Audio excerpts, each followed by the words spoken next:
प्रेरणास्पद कथा YouTube channel पर मैं धनंजय जैन आप सभी का हार्दिक अभिवादन करता हूं। दोस्तों, कवि कालिदास उद्भट विद्वान थे। मां सरस्वती उनकी जिह्वा के ऊपर हमेशा अधिष्ठित रहती थी, विराजमान रहती थी। पर एक बार कवि कालिदास जी को भी अहंकार आ गया। दोस्तों, जब ज्ञान का अहंकार आता है ना, तो वो आदमी को पतन की गर्त के अंदर गिराना शुरू कर देता है। एक बार फुटबॉल बच्चे खेल रहे थे।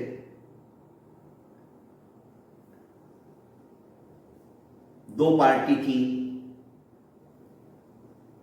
दोनों पार्टी उस फुटबॉल को अपनी पैर की चोट से, पैर की ठोकर से एक दूसरे की ओर उछाल रहे थे।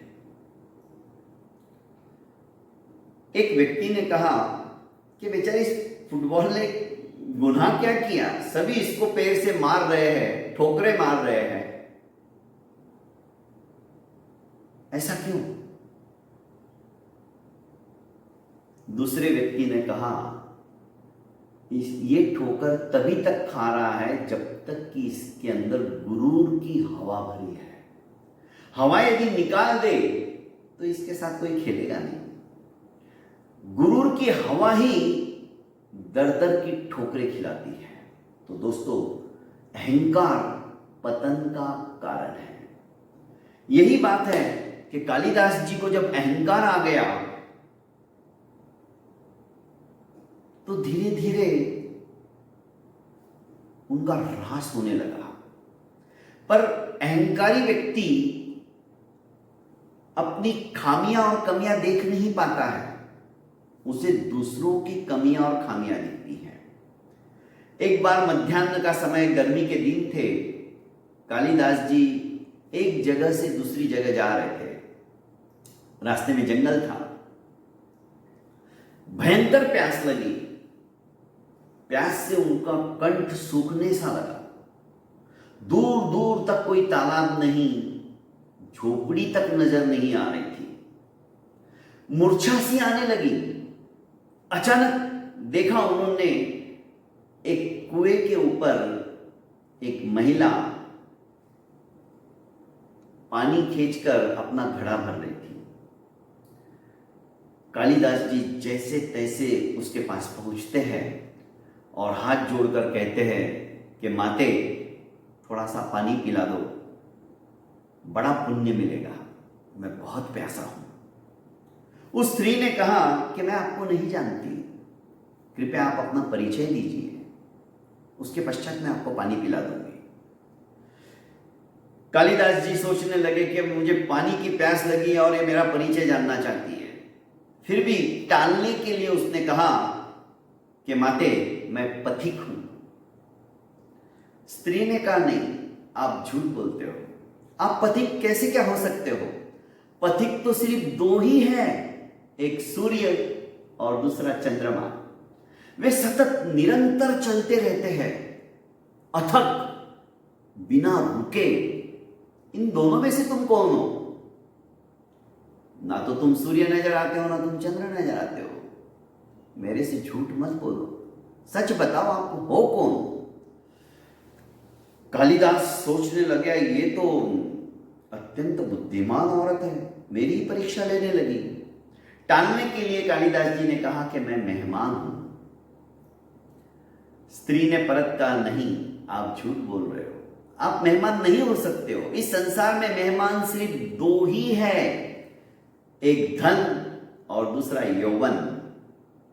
मेहमान कभी भी ज्यादा समय तक नहीं रुकता है घर में। ठीक इसी तरह धन और यौवन, ये कब चले जाएंगे पता ही नहीं चलता है। देखते देखते जवानी कब बुढ़ापे में परिवर्तित हो जाएगी, और देखते ही देखते आया हुआ धन कब व्यक्ति को निर्धन बना के चला जाएगा, बोल नहीं सकते।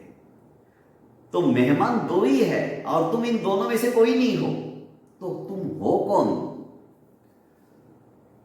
कालिदास जी झल्ला उठे थे क्योंकि प्यास लग रही थी, कंठ सूख रहा था और ऊपर से ये सवाल पे सवाल दागे जा रही है। आखिर उन्होंने कहा कि मैं सहनशील हूं। इस बार उस स्त्री ने फिर से कहा कि नहीं, आप मिथ्या भाषण मेरे साथ मत करो। सहनशील तो सिर्फ पृथ्वी है और पेड़ है, दो ही है सहनशीलता रखने वाले। पृथ्वी को चीरा जाता है, पृथ्वी पाप और पुण्यात्मा दोनों व्यक्तियों का भार सहन करती है निस्वार्थ भावना से।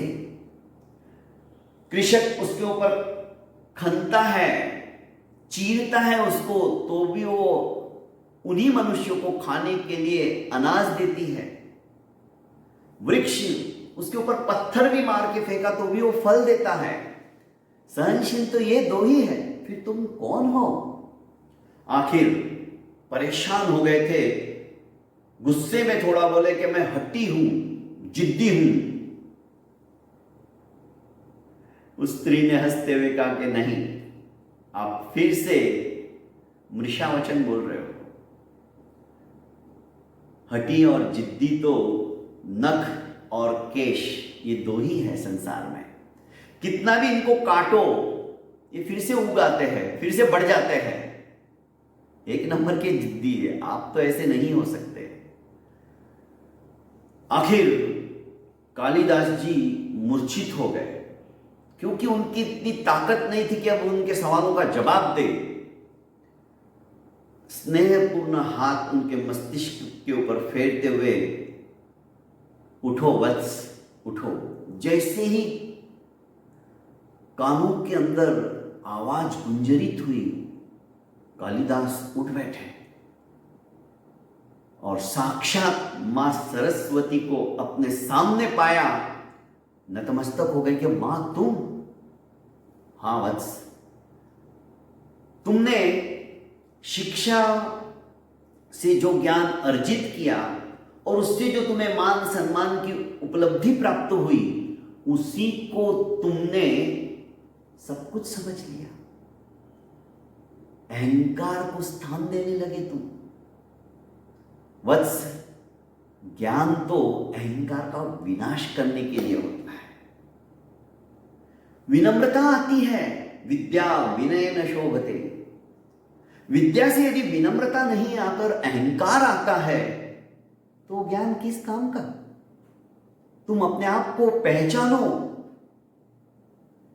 मां सरस्वती कालिदास को अपना पुत्र समझती थी क्योंकि अपने पास कुछ भी नहीं रखना चाहती थी, सब कुछ कालिदास को लुटा देना चाहती थी और कालिदास में वो पात्रता थी। कालिदास उद्भट विद्वान थे। कालिदास जी को अपनी भूल का एहसास हुआ। उन्होंने पश्चाताप किया और मां के चरणों में साष्टांग दंडोत करते हुए कहा कि मां, मुझे माफ करो, आपने मेरे नेत्र खोल दिए। दोस्तों, विद्या विनम्रता से ही शोभा देती है। थोड़ा बहुत भी हमें ज्ञान नहीं है, हम तो उस अथाह सागर में से पानी की एक बूंद के बराबर भी नहीं है, तो किस बात का अहंकार है? अरे वो राजा रावण जो उद्भट विद्वान था, जिसने शिव तांडव स्तोत्र की रचना कर डाली, वो स्तोत्र भी अद्भुत, नरस्वरूपिणी छंद के अंदर एक अक्षर ह्रस्व, एक अक्षर दीर्घ, एक अक्षर ह्रस्व, एक अक्षर दीर्घ। असंभव कार्य है ये, उसे उन्होंने संभव कर दिया।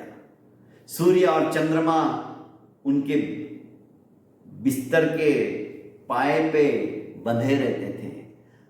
पवन उनके भवन को बुहारता था, झाड़ू मारता था।